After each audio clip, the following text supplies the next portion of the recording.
Goy Friendly presenta, es auspiciado por Draft by My Beer. Draft by My Beer es un restaurante cervecero en el barrio de Coglan, en la ciudad de Buenos Aires. Proponen cocina callejera de autor, con ingredientes y platos del litoral argentino. Cocinan en horno de barro, tienen 24 canillas de cerveza artesanal, un patio interno con jardín hermoso y un salón enorme. Están abiertos martes a viernes de 9 a 24 y los sábados de 17 a 24 en Manuela Pedraza 4069. Che, muy profesional lo tuyo. ¿Viste? En el Mossad, además de espionaje, también nos enseñan a locutar.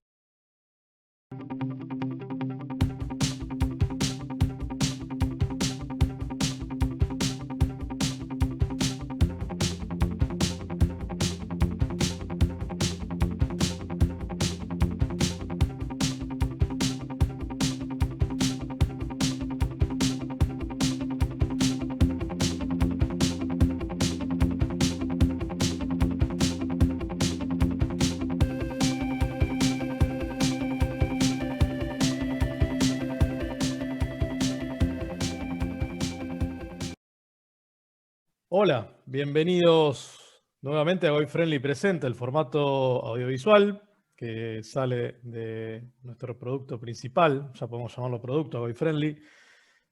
En esta oportunidad vamos a continuar con lo que inauguramos con Mayor Pain, que es conversar un poco con apoyo audiovisual del ejército israelí, del conflicto entre Israel y sus vecinos. Y bueno, y cómo todo eso configura una organización súper compleja, de la que muy poco se sabe, pero de la que mucho se opina sin tener realmente idea de qué se trata. Así que la idea, Apu, es continuar. ¿Y con qué temas? Sí, dejamos un muy buen cliffhanger, dejamos el episodio 1 y ahora vamos a seguir, me parece por lo que me estuvo adelantando, vamos a ver un poco de la estructura del ejército israelí, el arte de la guerra y no te quiero adelantar más nada porque lo que viene es buenísimo. Mayor, dale para adelante. Kadima. Fantástico, le damos para adelante en las inmortales palabras del pasante del Mossad. Yo no lo demoraría más a esto, así que arrancamos. Un poco como para recordar dónde habíamos dejado antes del cliffhanger, en el primer video habíamos tratado de hacer como una caracterización del problema de seguridad israelí, tomando como puntos de partida algunos elementos fundamentales. Un país que es extremadamente chico, con una población muy reducida comparada con sus vecinos, encaramado en un barrio del mundo que es bastante complicado, con vecinos con los cuales estuvo en guerra o en situaciones de conflicto durante buena parte de la historia reciente, y con una multiplicidad de amenazas o problemas o riesgos de seguridad que van desde grupos armados dentro de su territorio, en el territorio de jurisdicción, que está bajo su jurisdicción, a los países vecinos, a los grupos que operan en estos países vecinos, o incluso a países que están relativamente lejos, con los que no comparte frontera, pero que cada vez más se configuran como una amenaza. Está bien, esto es un panorama de seguridad que es muy complejo y requiere, para su tratamiento, de un esfuerzo nacional que abarca toda una cantidad de agencias y de organismos y de ministerios y departamentos de gobierno que deben trabajar de manera más o menos conjunta. Lo que, digamos, y que tiene también su vinculación un poco con el sistema político. Ahí aparece, lo ven, digamos, una representación más o menos del plano de la Knesset, del Parlamento, como para tratar de mostrar un poco cómo esto vincula o conecta con el sistema político del país y cómo se configura lo que se conoce como el sistema de seguridad o el establishment de seguridad. Ahí está la traducción en hebreo. Advierto, como siempre, como no hablo el idioma. Maarejet Abitajón. Abitajón. Lo veía,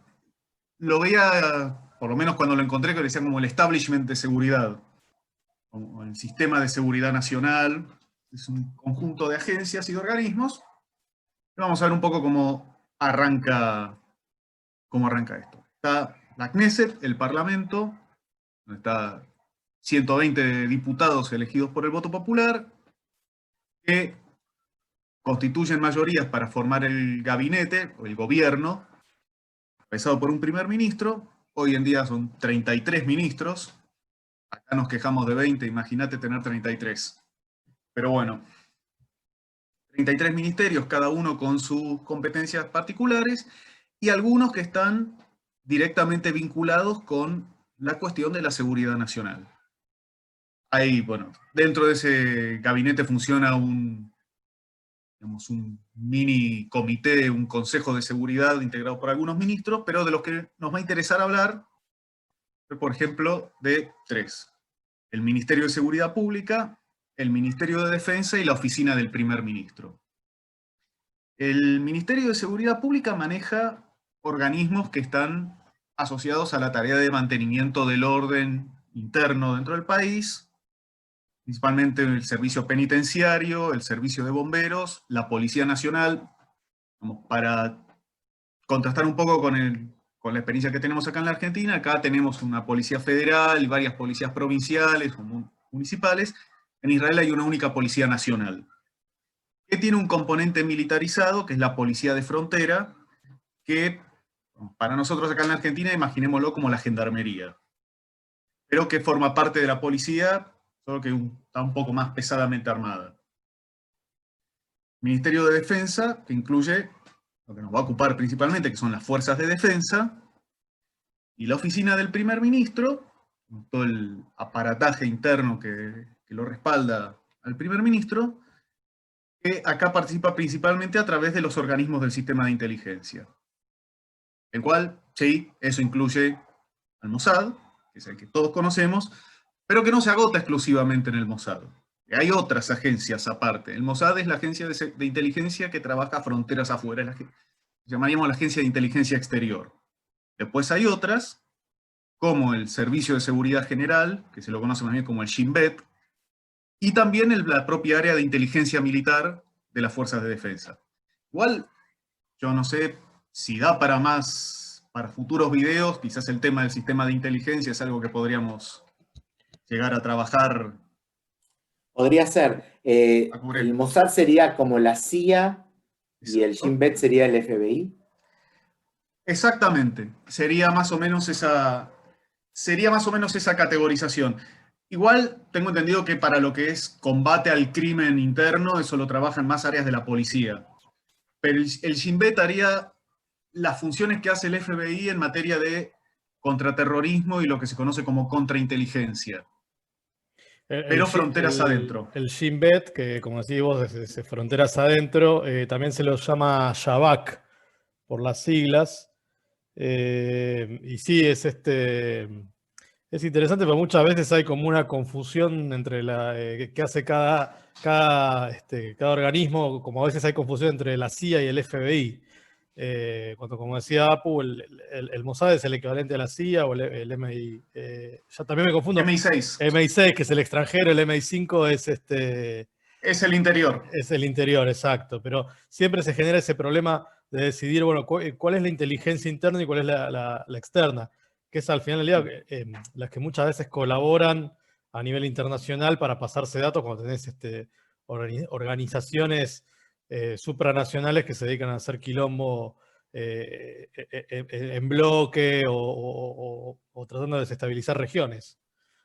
Claro, por supuesto. Aparte, en materia de inteligencia, nunca es conveniente que exista un único organismo que tenga todas las facultades. Por ejemplo, la comunidad de inteligencia de Estados Unidos, nosotros conocemos a la CIA y conocemos al FBI, pero en total hay 18 agencias, más o menos para que se den una idea. Está la NSA, que es la de intercepción satelital y de comunicaciones, está la DIA, que es la inteligencia de defensa. Bueno, incluso en la época de la Unión Soviética, que todos escuchaban la KGB, que cumplía más o menos las dos funciones, interna y externa, pero también estaba la GRU, que hacía inteligencia militar y que la manejaban las Fuerzas Armadas. En este caso, tenés un trípode de organismos de inteligencia, uno externo, uno interno y uno de inteligencia militar, que digamos, se ven como socios, competidores, rivales, una relación bastante complicada de familia, con todas esas superposiciones, como vos indicás, para tratar de afrontar un conjunto de amenazas de seguridad que no siempre respetan distinciones burocráticas de competencias. Eso es apasionante y da para hablar de todo eso para da todo un para más. episodio. Vamos, sigamos. Lo tenemos anotado entonces. Bien. Y después quedan otra cosa, digamos, la Knesset también hace la supervisión legislativa que le corresponde a través de una comisión de Relaciones Exteriores y Defensa, y también tiene su propio organismo de seguridad que, digamos, hace la custodia del complejo parlamentario y hace también la custodia personal de los diputados. Pero bueno, esto es como para tener presente que no se trata únicamente de la cuestión militar, sino que lo militar es una parte de todo un enorme sistema que trabaja en mayor o menor medida de forma un poco más coordinada, un poco menos coordinada, pero esa es más o menos la idea. Es todo parte de un sistema. Pasemos después al Ministerio de Defensa. No vamos a cubrir la organización, pero nomás para que tengan presente ahí, un poco viendo todo ese organigrama, la monstruosidad de organismo, de organización que es. También hay una cosa bastante particular que noté cuando estaba empezando a buscar esto. De vuelta, yo no manejo el idioma, pero si alguno de ustedes, si pasante o apu, es tan amable de leer el nombre del Ministerio de Defensa en hebreo. Ahí dice Misrada Bitajón, que Bitajón es seguridad, no dice Haganá. Exacto. En este caso. Exactamente. O sea, es una cosa bastante curiosa que se llama, en hebreo se llama Ministerio de Seguridad, no Ministerio de Defensa. Es bastante significativo, por lo menos acá de la Argentina, por cuestiones de experiencia histórica, legal, etcétera, tenemos una noción muy tajante de lo que es la división entre defensa y seguridad. La defensa es lo exterior, la seguridad es lo interior. Acá, producto de un contexto completamente diferente, de una concepción completamente diferente de los problemas que enfrenta el país, el ministerio que maneja las cuestiones militares se llama el Ministerio de Seguridad, oficialmente. Después está el otro de Seguridad Pública, que es Habitajón, otra cosa, no me acuerdo qué es en este momento, pero me pareció curioso notar ese detalle. Es una estructura enorme esto. Maneja el ámbito militar, pero maneja también contrataciones, adquisiciones de material, desarrollo de tecnología de armas, cuestiones de relaciones públicas, de programas de apoyo social a la comunidad que se hacen a través de las Fuerzas Armadas, cuestiones de administración en los territorios.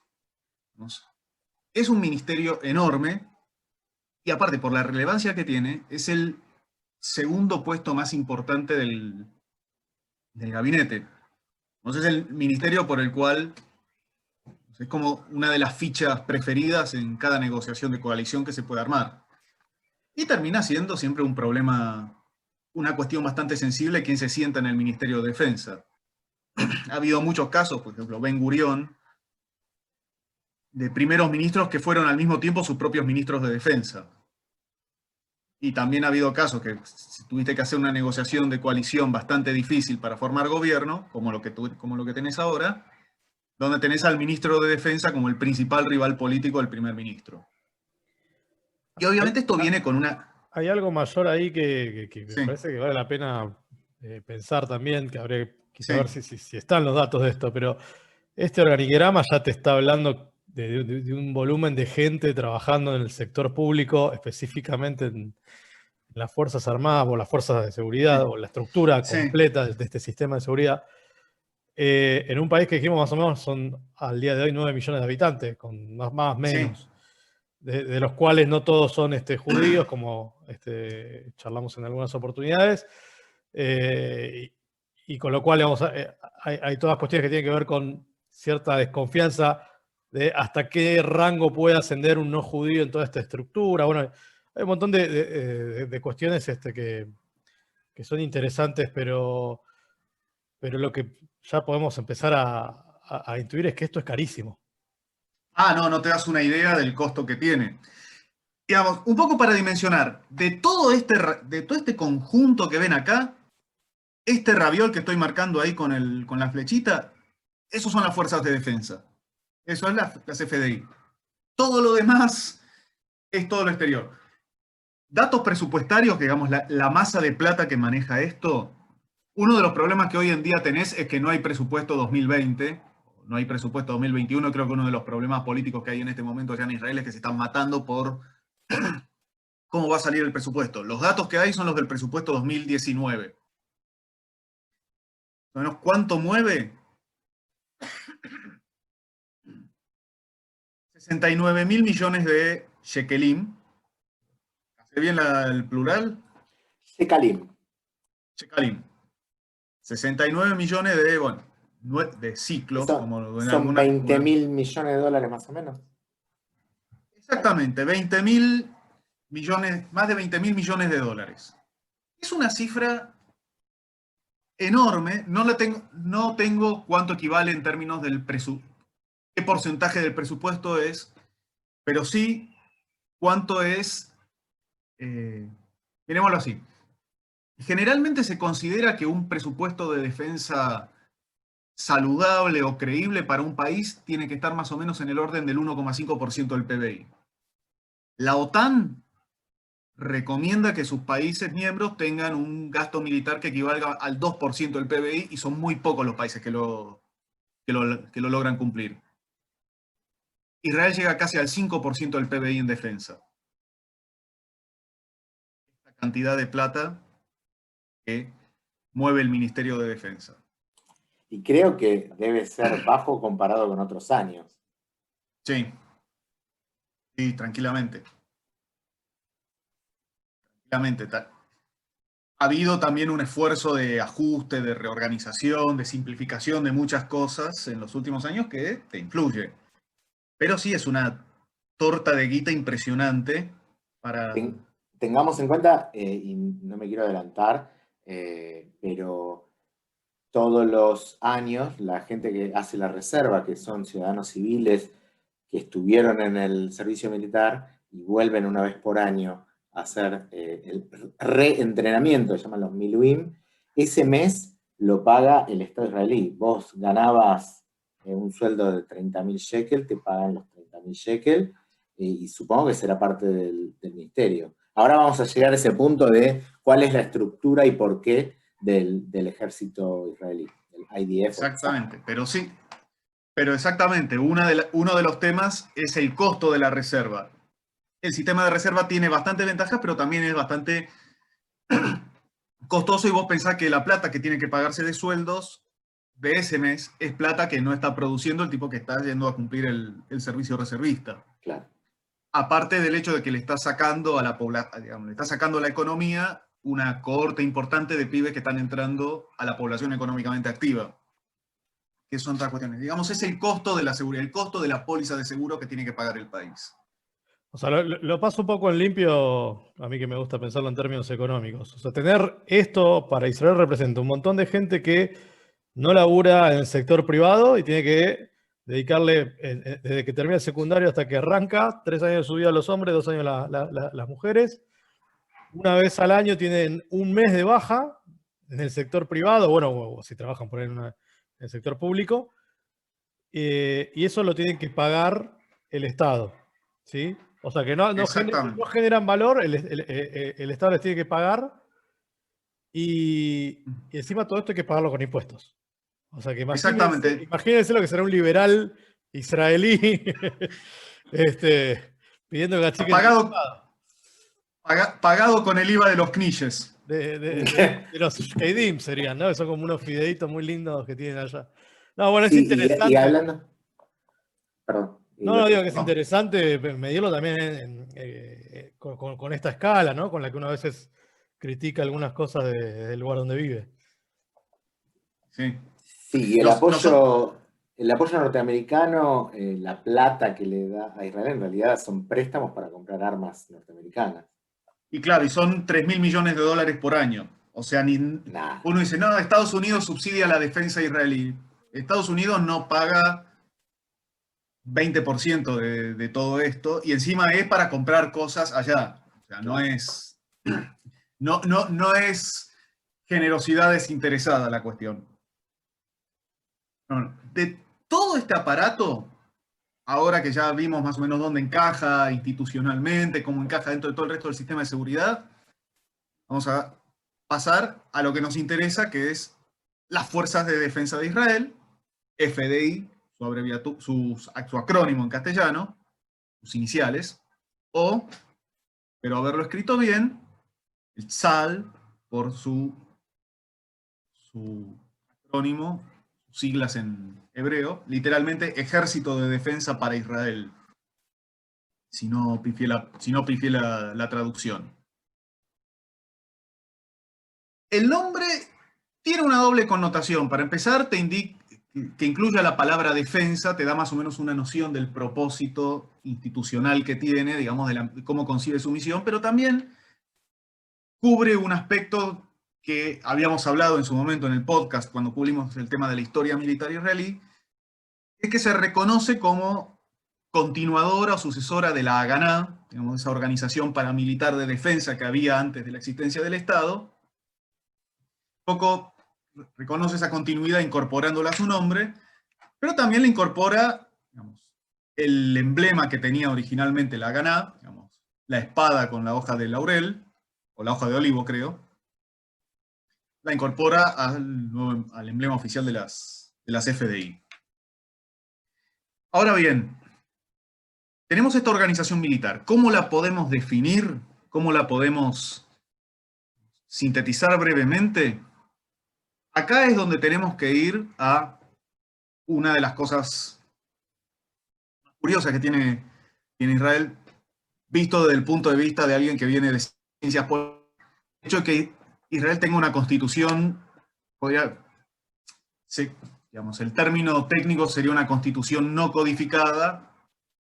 En castellano podríamos decir una constitución en fascículos, en lugar de tener un único documento que describa cómo es el Estado y cómo funciona y cuáles son sus principios, hay varias leyes, las denominadas leyes básicas o leyes fundamentales. Y hay una de estas leyes, de 1976, que es la Ley Básica sobre las Fuerzas Armadas. El hecho de cómo surgió también esa ley es una cosa bastante curiosa. La sancionaron de apuro en 1976, después de que la comisión que investigó qué fue lo que salió mal antes de la guerra del Yom Kippur, descubrió que no estaba escrito en ningún lado cuál era la cadena de mandos y de dependencias entre las FDI y el gobierno.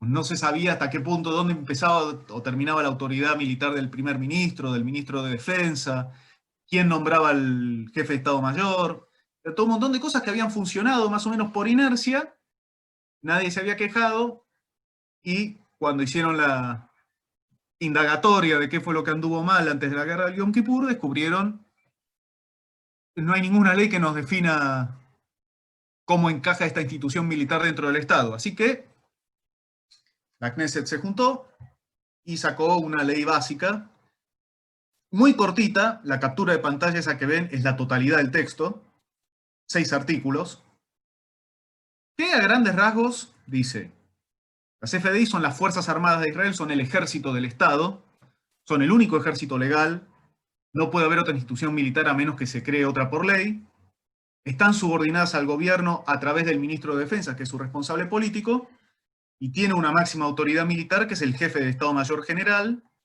que es nombrado por el gobierno según recomendación del ministro de Defensa. Tenemos una ley muy cortita que trata de poner un poco de aclarar un poco lo que era un vacío legal que podía llegar a ser peligroso y que, como se vio en el 73, había contribuido de cierta manera a todo el desbarajuste previo que facilitó la sorpresa egipcia. Ahí ya vemos el ministro de Defensa como responsable político, pero al jefe del Estado Mayor General como la máxima autoridad militar. digamos, para no decir jefe de Estado Mayor General todo el tiempo, que es muy largo, voy a usar la abreviatura en hebreo, el término con el que se lo conoce normalmente, que es el Ramatkal, es el Rosh Amatea Klali, jefe de Estado Mayor General. Es un cargo, digamos, en un país donde el ejército tiene un peso tan importante en la vida cotidiana, donde está tan presente en la realidad y donde es una institución en la cual todo el mundo está mínimo a un grado de contacto con él, el jefe del ejército es un cargo más que visible. Es un cargo muy significativo en la vida cotidiana. Digamos, acá uno pregunta quién es el jefe del ejército, creo que habremos 3 o 4 que lo tiraremos de una, pero porque somos maniáticos. Allá es un cargo bastante conocido y es un cargo que se lo toma como una... Bien aplicado puede ser una plataforma para cosas más importantes. Por ejemplo, hubo 22 o menos importantes. No, depende de cómo lo veamos. Depende también de cómo te vaya. Claro. Esa es una cosa. Pero tomémoslo de esta manera. Contando al actual jefe de Estado Mayor, al teniente general Kojavi, que es el gemelo perdido de Néstor Pitrola. Kojavi en hebreo es estrellita mía, ¿no? Iba a decir lo mismo. No da para un jefe del ejército. Es muy tierno. Es muy tiernita la cosa. Es muy tiernito. O sea, tuviste 22 Ramatkalim hasta ahora, de los cuales, posteriormente al retiro, 1, 2, 3, 4, 5, 6, 7, 8, 9, tuviste 13 de esos Ramatkalim, después de que se fueron del servicio militar, entraron al Parlamento, fueron elegidos para ocupar una banca como legisladores. O sea, carrera política, listo, es una... si tenés ambiciones políticas, te proyectás y podés entrar. De hecho, se busca a veces un ex jefe de Estado Mayor cuando un partido quiere reforzar la impresión de que se toma en serio la seguridad nacional. De esos 13, todos menos uno fueron en algún momento ministros de algo. Tuvieron con alguna cartera. De hecho, hoy, actualmente, el gabinete actual tiene 2. Tiene 2 ministros que fueron jefes de Estado, que fueron Ramatkal. Y de esos, hubo 6 que llegaron a ministros de defensa.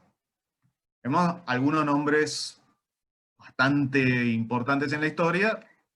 O sea, este muchacho de parche, Moshe Dayan, lo tenemos presente, Yitzhak Rabin, Ehud Barak, por decir algunos. O sea, hubo 6 que llegaron a estar en el puesto número 2 del gobierno. Y de esos, tuviste 2, Yitzhak Rabin y Ehud Barak, que efectivamente llegaron a primer ministro. Rabin 2 veces. Me mata la foto oficial esa, la pose de Rabin de, sí, yo te gané la guerra de los 6 días, no vas a confiar en mí para primer ministro. La está posando bien, la está posando bastante bien. Muy bien. Rabin, recordemos que tuvo una historia política interesante y una despedida delicada también. Fue fusilado básicamente por un extremista judío. Exactamente. Y también una cosa notable para nosotros que lo vemos de vuelta desde una perspectiva argentina, los 2 llegaron a primeros ministros como líderes del partido emblemático de la centroizquierda israelí. Los 2 llegaron como cabeza del Partido Laborista. O sea, es raro imaginar que tenemos un estereotipo de lo militar. Ya los 2 militares que llegaron a primer ministro, 3, bueno, Ariel Sharon va por otro lado, él nunca llegó a jefe de Estado Mayor, pero nadie lo hubiera tolerado 2 minutos. Sí llegó a ministro de Defensa, y después primer ministro, pero los 2 que llegaron a primer ministro lo hicieron por un partido de centroizquierda. Y si todo sale relativamente bien, si no hay muchos cambios, el año que viene, el actual ministro de Defensa, Benny Gantz, que fue Ramatkal entre 2011 y 2015, por el acuerdo político de coalición que tiene, debería convertirse en primer ministro. Pero igual lo vamos a dejar como... Lo vamos a poner en duda porque eso depende de que Netanyahu no le serruche el piso, que se muere de ganas de hacerlo. Esas son cuestiones de política interna. Pero si todo sale relativamente bien, el año que viene deberíamos tener al tercer ex jefe de Estado Mayor en llegar a primer ministro. Ahora bien, ¿cómo encaja eso en la estructura? El jefe de Estado Mayor con un subjefe, un segundo al mando, y acá es interesante ver cómo se diferencian organizativamente las FDI de otras Fuerzas Armadas de todo el mundo. Nosotros acá en la Argentina tenemos el modelo, llamémosle clásico, de organización militar, varias instituciones autónomas, independientes entre sí, cada una con su propia personería, su propia política de personal y de administración, y su propio ámbito de competencias que trabajan de manera más o menos conjunta, coordinadas por un organismo central. Nosotros tenemos tres, que es lo clásico: Ejército, Armada y Fuerza Aérea. Hay otros países que tienen más. Estados Unidos tiene 5, tiene a los Marines y a la Fuerza Espacial. En cambio, las FDI son una institución unificada. Son una sola institución militar que cubre todos los aspectos militares de la defensa nacional. Lo abarca todo. Lo que acá requeriría 3 instituciones, más 4 si contás al Estado Mayor conjunto, en Israel lo tiene que cubrir únicamente las FDI. Y eso lleva a una... que la podemos ver cuando consideramos la estructura del Estado Mayor General. Perdón. Perdón, ¿lleva una qué? Sí, te perdimos una parte ahí. Perdón, tiene como consecuencia una estructura bastante particular que se observa cuando consideramos cómo se organiza el Estado Mayor General. El Estado Mayor General, traducido del militar al castellano, imagínenlo como la comisión directiva de las Fuerzas Armadas, como el gabinete interno, la junta ejecutiva, si se quiere, de la institución militar. Una estructura que incluye una serie de direcciones, piénselo como gerencias funcionales, que deciden, es la mesa chica de administración, cada una con una competencia particular. Cuando vean dirección de personal, piensen en gerencia de recursos humanos. Toman decisiones para todo, digamos, definen la política para toda la institución. Las denominadas armas, o los srogot, creo que literalmente significa brazos, eso. Me habían dicho ustedes una vuelta. Es correcto. Sroa es brazos, Srogot son brazos. Claro. La traducción literal sí sería brazos, pero digamos, más militarmente se utilizaría armas en este caso. Es como...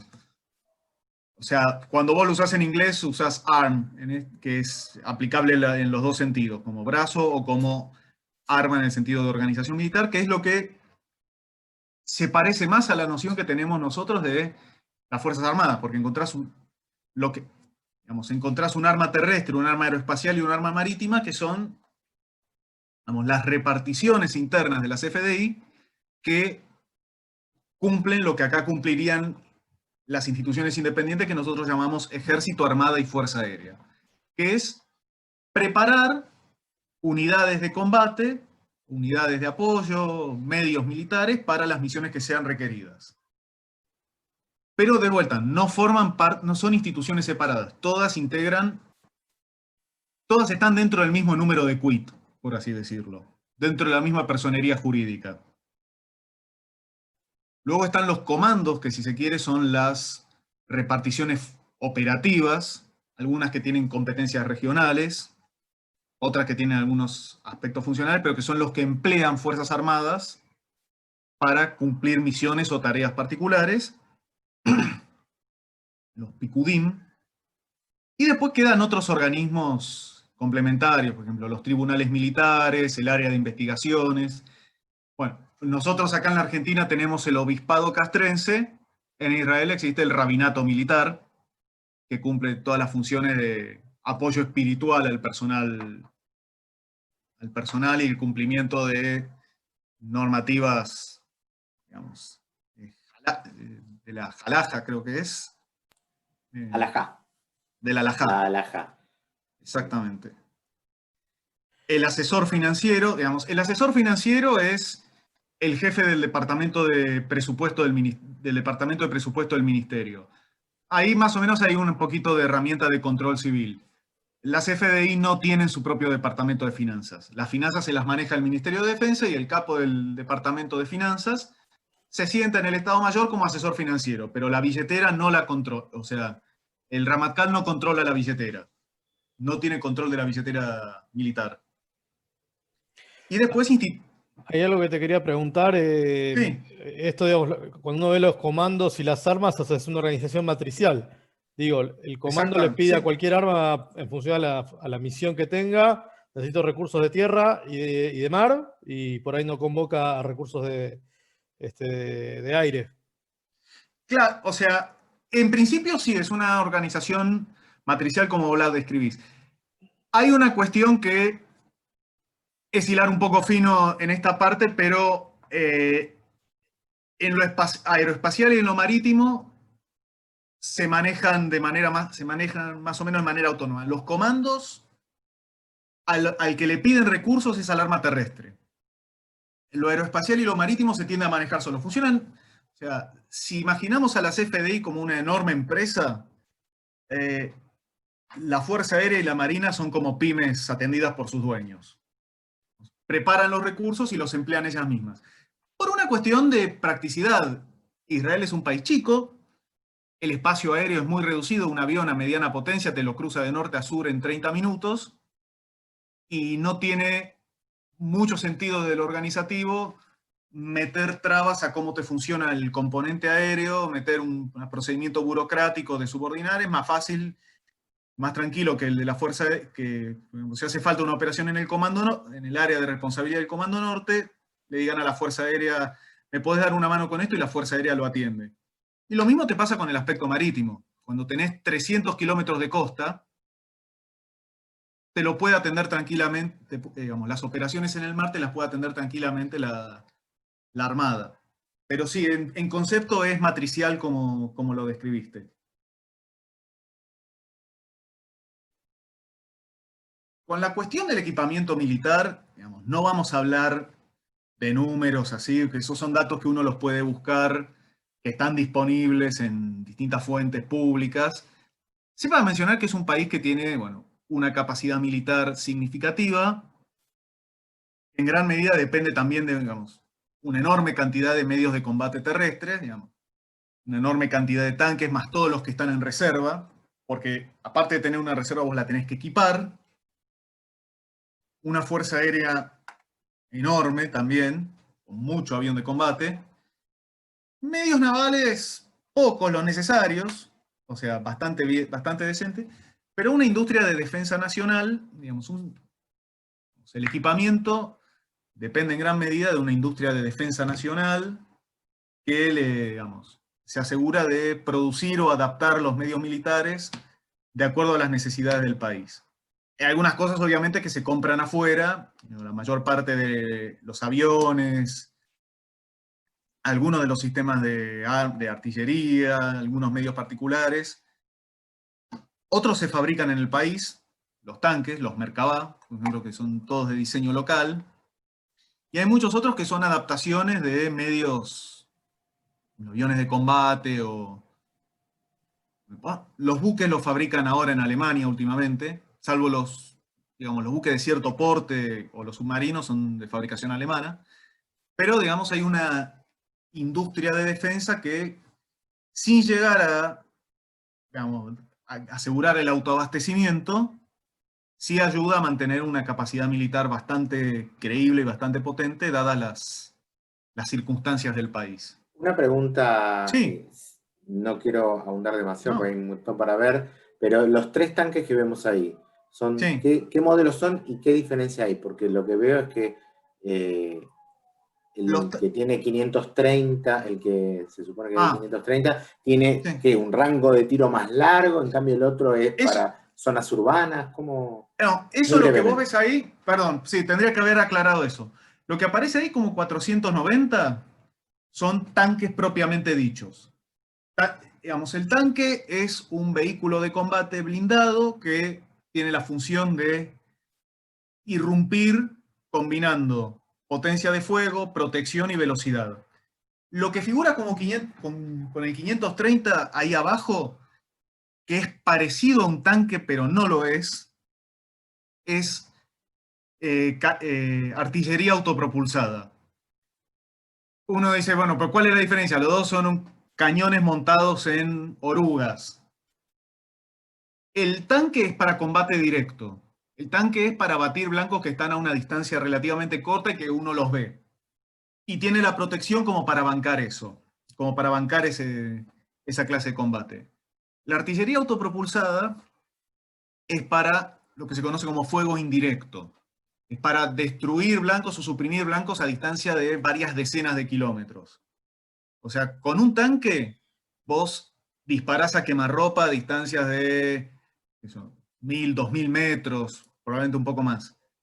Con uno de los cañones estos que están ahí abajo, te podrías, ponele, montás uno de estos cañones en Plaza de Mayo y podés tranquilamente reventar un blanco en Berazategui, Ezeiza o San Fernando. Y por consiguiente, como no combate a corta distancia, tiene mucha menos protección. Siempre va a o sea, si a uno de estos lo están tiroteando, estás haciendo algo mal. Y el otro que aparece ahí arriba son vehículos blindados de transporte de personal. No están hechos para montar cañones grandes, pero sí para llevar equipos de 8, 9, 10 soldados en condiciones relativamente seguras hasta donde se los necesita. No sé si... Y el cuarto es ligero. Claro, son los Hammer, los vehículos más utilitarios que los puedes usar para exploración, reconocimiento, transporte, digamos, enlace, patrullaje, Y hay para cubrir... y ya que estamos, los dos helicópteros, sí. Uno es más de ataque y el otro más de transporte de tropas también. Claro, exactamente. Los helicópteros de ataque que tiene son todos distintas variantes del Apache norteamericano. Algunas variantes más viejas, otras un poco más nuevas. Y los otros, los que figuran en la categoría ahí, los que están con el 100, son helicópteros de transporte, helicópteros embarcados en los buques de guerra para transporte, reconocimiento, movimiento de personal, evacuación médica. Podrán tener algo de artillería en todo caso, pero no nada muy significativo, porque la misión no es tirotearse, sino... Sí. Y perdón que aún de no, por favor. Me encantan las figuritas estas. Los de 324 son aviones de combate, supongo que el 75 es como nuestro Hércules para transportar equipamiento, y el 14, el que hay 14 unidades. El 14 unidades, el que figura como 14 unidades, acá digamos, los que figuran con 75 van desde los Hércules, que son, digamos, las bestias más grandes de transporte, los que hay disponibles, hasta aviones de transporte más livianos, bimotores a hélice, que son para cubrir, digamos, necesidad de transporte que no necesitas mover una bestia como el Hércules. Digamos, si tenés que mover a un general rápido desde Eilat hasta los Altos del Golán, lo llevas en un avión livianito, no necesitas mover un Hércules. O sea, te cubre toda la gama de aviones de transporte. Tendrás, ponele 12 o 13 Hércules en inventario y después el resto son aviones de transporte más livianos, más chiquitos. El que figura como 14 ahí son los aviones de reconocimiento, o los aviones cuya misión es la obtención de información. Cubre desde aviones de reconocimiento fotográfico, guerra electrónica, y también los que, digamos, tienen radares, los que montan radares para servir como torres de control voladoras para guiar y orientar a los aviones de combate en las misiones. Y ahí al lado... Sí, perdón. Los drones, supongo, los de 16. Claro. Los drones grandes, digamos, los drones de ciertas dimensiones, los que te pueden cubrir varias... Una vuelta, los israelíes fueron pioneros en el uso de drones.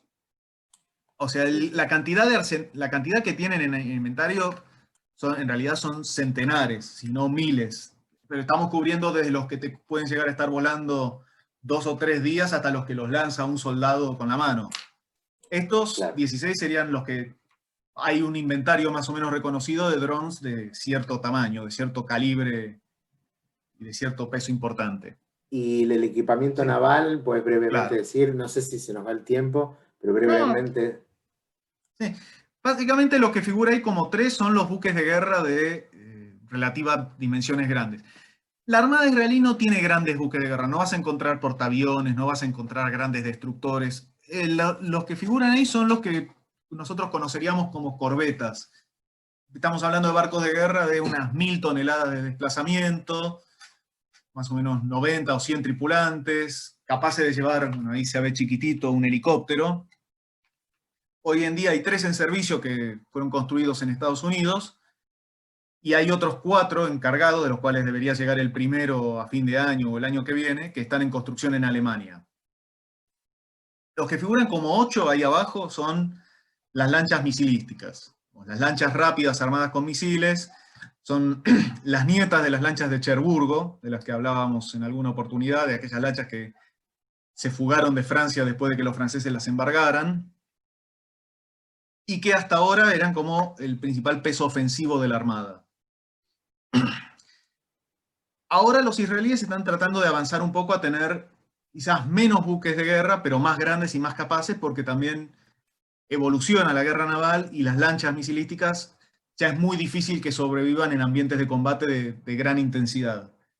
Probablemente en algunos años a estas 8 las reemplacen por otras menos, de un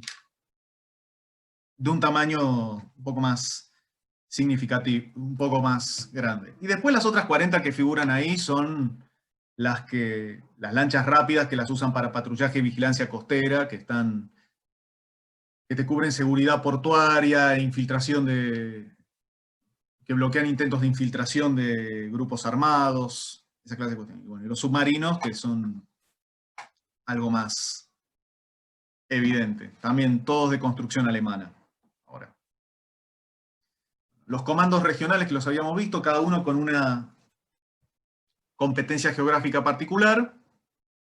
Comando Norte en Safed, ahí en Galilea, el Comando Central, que tiene la sede en un suburbio de Jerusalén, y el Comando Sur en Beersheba.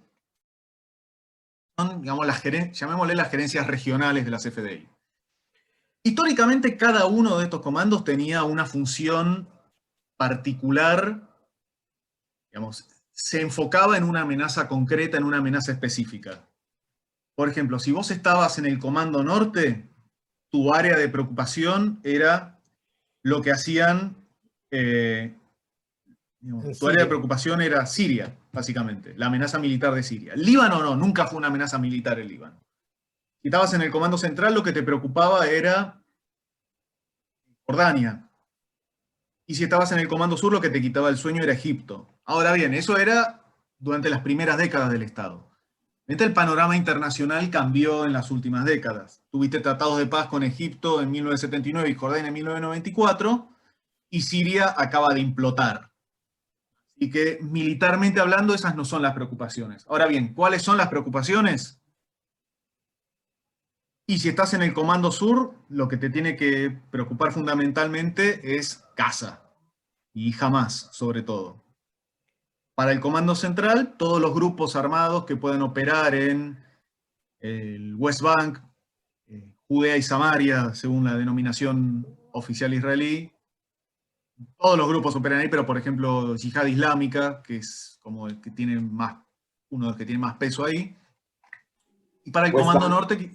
Sí. West Bank en castellano se lo suele traducir como Cisjordania. Cisjordania. Exactamente. Sí, eso, de hecho, es interesante porque justo en estos días nos comentaron que había como un prurito denominativo. Sí. En los hechos concretos, para Israel, el West Bank, que digamos, es el banco occidental del río Jordán. La ribera occidental, exacto, sí. La ribera occidental, son los territorios de Judea y Samaria.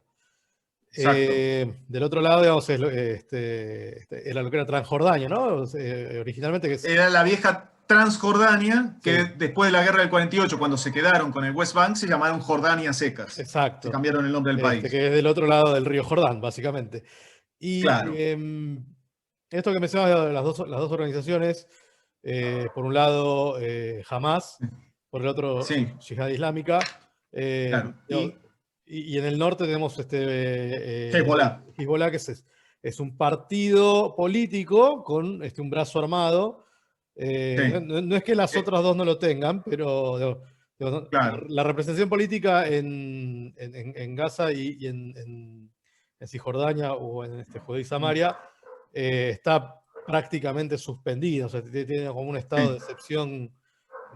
Funcionan básicamente con shekels, bueno, calculo que usarán, en el caso de Gaza circulará bastante la libra egipcia, y imagino que en Cisjordania o en Judea y Samaria tendrán Claro. bueno, por ahí más predominancia de shekels, porque el tránsito desde ahí hacia Israel es un poco más fluido que desde Gaza hacia Israel. Más interacción también. Sí, es como que uno terminó de aceptar una situación a través de la cual con Cisjordania hay algún tipo de convivencia con un muro mediante, que por ahí en próximos capítulos vamos a mostrarlo. Con Gaza no, con Gaza ya es realmente la zona Bloqueo.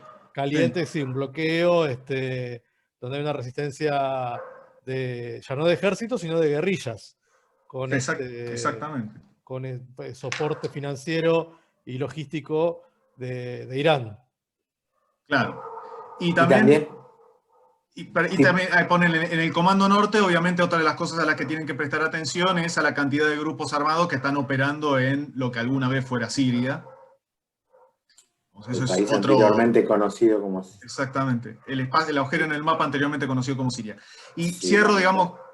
Sí, no, déjame decir una cosita. Gaza, entre el 48, que termina la guerra de independencia israelí, y el 67, era parte de Egipto.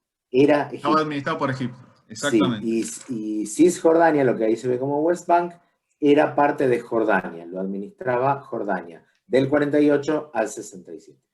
Exacto.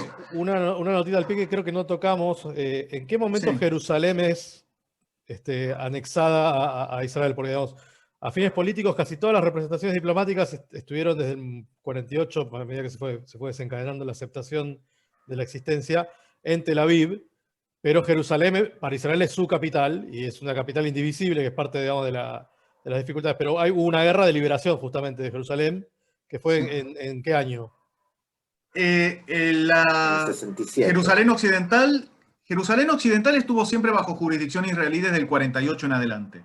Se suponía dentro del plan de partición de las Naciones Unidas que Jerusalén iba a ser una ciudad internacional bajo administración de la ONU.